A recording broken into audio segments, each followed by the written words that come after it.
It has been said that if there is ever to be such a thing as a true universal language, it will most likely be expressed in the realms of mathematics, geometry, energy patterns, and frequency. Could it be that this language, or at least the foundation of it, already exists here on Earth? Is it possible that over the course of thousands of years, we have been somehow guided in the process of creating this new form of communication? And if so, what type of information will be conveyed through it that could not be expressed any other way? In the search for answers, we must be prepared to trek through both time and space, to open our eyes and minds wide enough to notice compelling coincidences, and to stand back far enough to see if the building blocks of some kind of mathematical, spatial, frequency-based language emerge. But before we begin our journey, we will pause here in the present day to notice some of the ways that we measure and tabulate the world around us. This is an important step, for how we count and measure things can be as revealing as why we count them. First, we will take a look at the way we measure time. For all practical purposes, the smallest unit is 1 second, and we all know it takes 60 seconds to make a minute, and then 60 of these minutes to make an hour. This hour, of course, is the unit by which we divide our days, and these days become months, years, decades, centuries, and so on. Speaking of 60, let's take a moment to notice that all geometry, whether it is 2 or 3 dimensional, is also derived from base 60 mathematics that provide the foundation for a 360-degree circle, which in turn provides us with all the angles and formulas for creating virtually every shape known to humankind. Now let's look at how many cultures from all over the world have chosen to count and group things. Right away, we see that we have been attracted to the number 12. 12 eggs in a dozen, 12 months in a year, 12 inches in a foot, 12 signs of the zodiac. Strangely, whether it's tallying disciples or mythical gods, the number 12 appears often in the telling of our greatest stories about ourselves. And what about distance? Your local town might be measured in meters or other units, but when we talk about measuring our planet, the standards we all use revert back to base 60 units of miles, minutes, or geometrical degrees. Are you noticing the pattern here? We seem to be encountering a lot of 12s and 60s. Are they related? And if so, how? To answer that piece of the puzzle, we must travel roughly 5,000 years back in time to visit the ancient Sumerian culture of Mesopotamia, for here is where our 1260-based math comes from.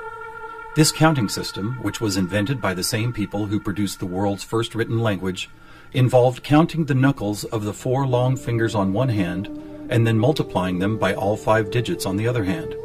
If you do this, you will get a maximum number of 12 knuckles times 5 fingers, which of course totals 60. How these cosmic jumps in language and mathematics occurred so suddenly is open to debate. But it is interesting to note that the ancient Sumerians themselves wrote about being given this information by sky god visitors they called the Anunnaki.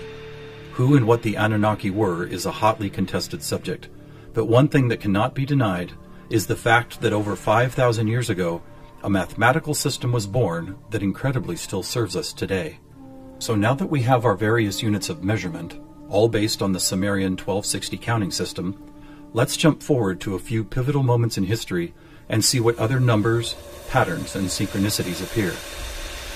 In the 6th century BC, on the Greek island of Samos, the famed mathematician Pythagoras led a school of thought that married philosophy, mathematics, music, and of course geometry. And while Pythagoras did not discover advanced geometry, he did apply it in new ways, especially to music. For instance, he noticed that when a tauten string was plucked, it would create a tone. And when that string was divided in half, it would make the same tone only twice as high in pitch. Pythagoras then came up with numerical ratios based on harmonic fifths, and this led to the creation of the musical scale found at the root of most modern music.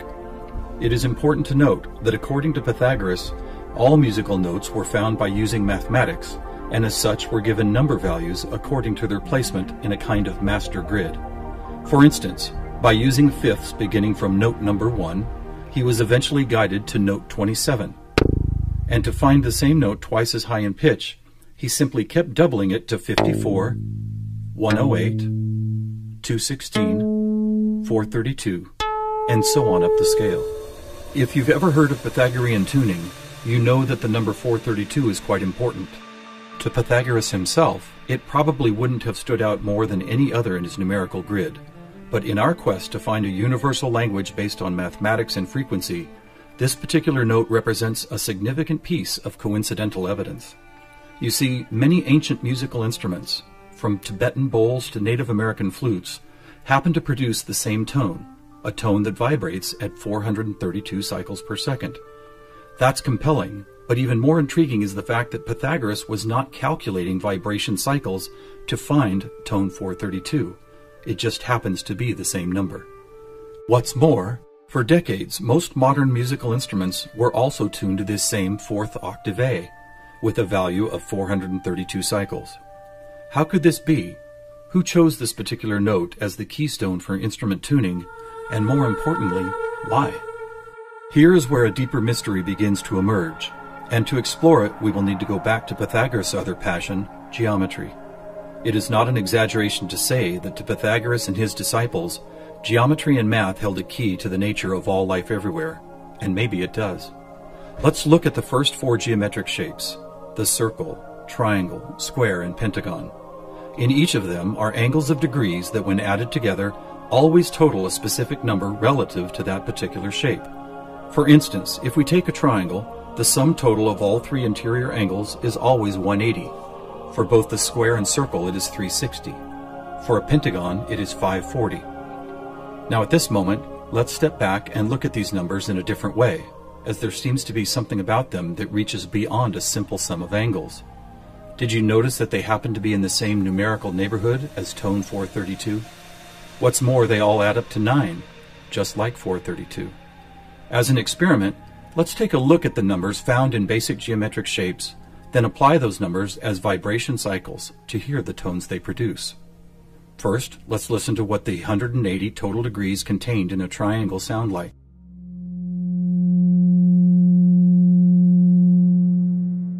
And here's a squares and circles 360 in cycles per second.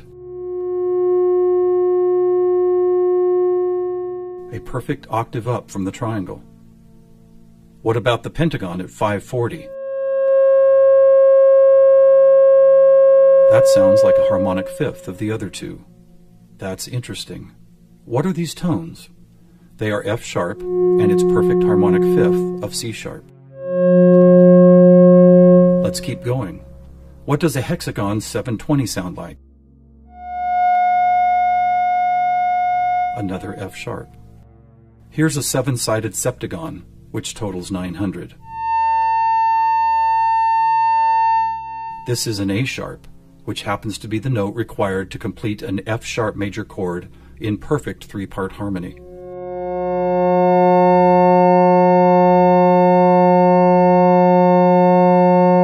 And finally the octagon, where we get 1080, another C sharp.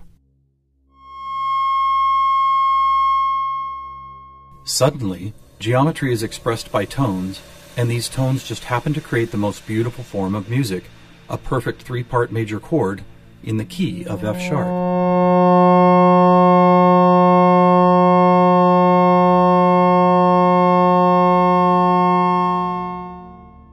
Is this something we've been missing for years?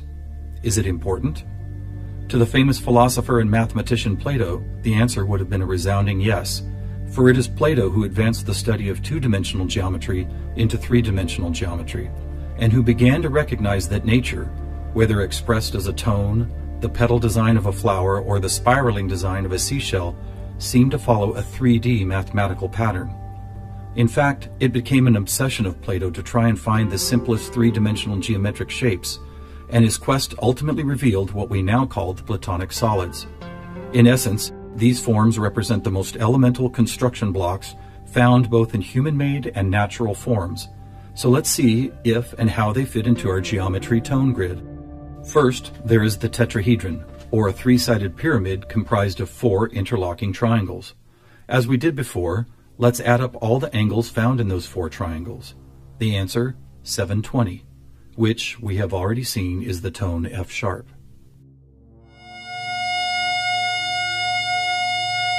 Next, we have the cube, whose six 360-degree squares totals 2160.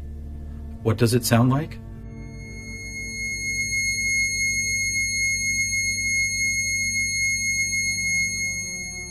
2160 is a high C sharp, and as you will see later, a very interesting number for other reasons as well. Next up is the octahedron. Constructed of 8 triangles, this shape totals 1440, which is another perfect F sharp higher up the scale. The icosahedron is made up of 20 triangles, so the total number of degrees is 3600. As a tone, 3600 vibration cycles create the A sharp needed to complete yet another F sharp major chord that sounds like this.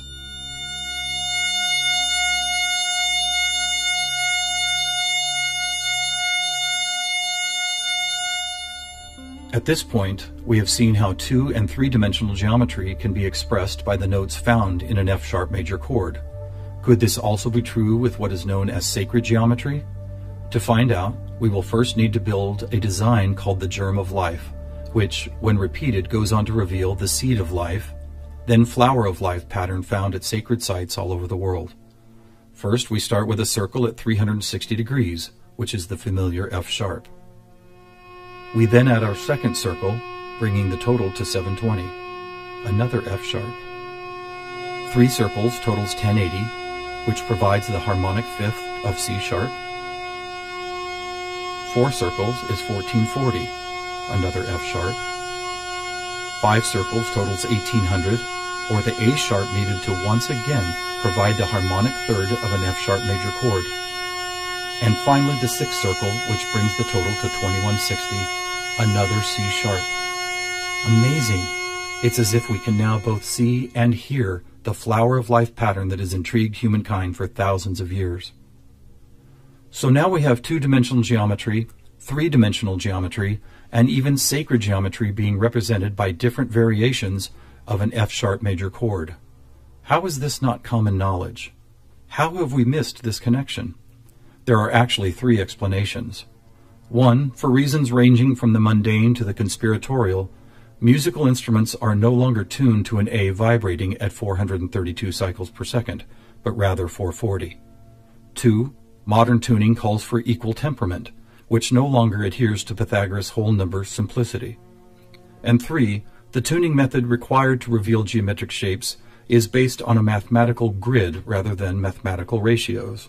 This grid, if it had a name, would probably be called something like factor 9, because the number 9 is found not only in the sum of every note on the grid, but also as the number required to move up or down the scale. For instance, if we started at note A at 216 cycles, all we would have to do is add or subtract the number 9 to reveal all the other tones in that octave. And it is here, on this incredible factor 9 grid, that we find not just some of our geometric numbers, but all of them. Conversely, modern A440 tuning reveals not one correlation to geometric numbers.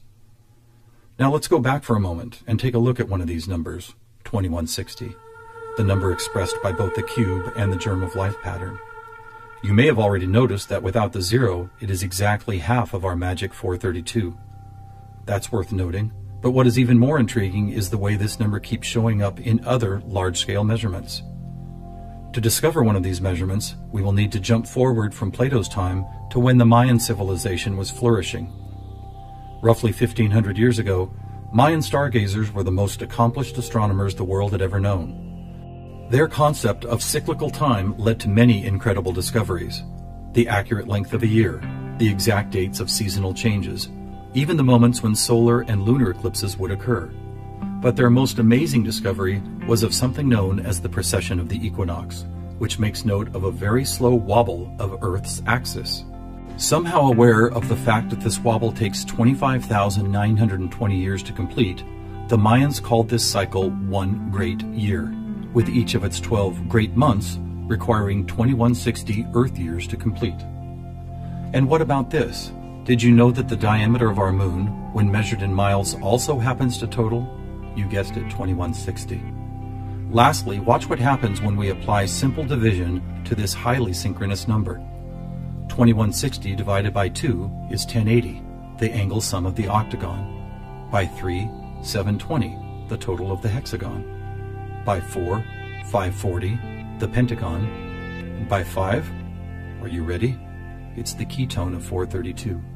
And by 6, 360, the number of both the square and circle. All F sharps and C sharps, with our 432A thrown into the mix, as if it were some kind of clue to solving a cosmic riddle. Maybe we should look at this number even more closely. As we've stated, our closest celestial neighbor, the Moon, is 2160 miles across, and 216 is exactly half of 432. What about the other large object in our sky? Were you aware that our Sun is 864,000 miles across? Incredibly, where the Moon's base number sequence is half of 432, the Sun's number sequence is exactly twice 432. And do you know how many seconds there are in a day? 86,400, or 43,200 for the 12 hours of day, and 43,200 for the 12 hours of night. Or try this. Take the 360 degrees found in the circular shape of our Sun and Moon, and then multiply it by the 12 hours of either day or night. The answer, 4320. Or how about this? What is the only whole number that, when squared, comes to within 0.01% accuracy to measuring the speed of light? 432. What is going on here? We have all these different things: Earth cycles, time and celestial measurements, geometry, sonic frequency, yet they are all represented by the same numbers over and over again. To answer that, we must search for the factor common to all of them, and that common factor is the 5,000-year-old Sumerian 1260 counting system. It is what gave us the inches to a foot, the seconds to a minute, and the 360 degrees in geometry. It's almost as if the sky god visitors, who the Sumerians called the Anunnaki, provided humanity with a counting system that would lead to the discovery of these synchronicities. Could it be that the number 432 really is some kind of cosmic key that unlocks a language of higher understanding? And if so, have these sky visitors ever been back to make sure we don't miss the importance of the 432 matrix? One possible answer can be found in the story of a man named George Van Tassel, a respected aeronautical engineer who believed he was contacted by extraterrestrial beings in the early 1950s. During this encounter, Van Tassel said he was provided with a mathematical formula that could be used for everything from time travel to sound frequency healing, and which he used to build the world-famous Integratron near Joshua Tree, California. What is this formula? It is F equals 1 over T, or frequency equals one particular something divided by the number of time.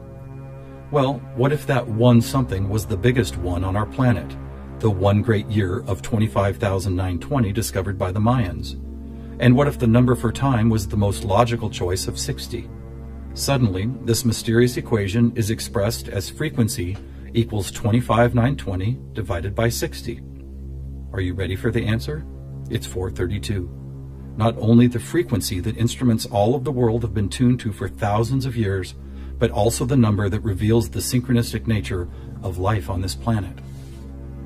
Noticing all these coincidences revealed by the 432 matrix and the Sumerian counting system, we must wonder if other ancient cultures were aware of them as well. Just scratching the surface, it would seem that they were. For example, let's take the Sumerian 12 and square it for a total of 144. Right off, we see that it is indeed a number and tone contained within our factor 9 grid. Expanding outward, we find 1440, then 144,000, which is a number that appears all over the world in the most compelling of ways. Take, for instance, the Great Pyramid of Giza. It happens to have been covered with 144,000 smooth white casing stones. To ancient Mayans, 144,000 days was the length of their 394-year back tune, a time cycle which has just begun again.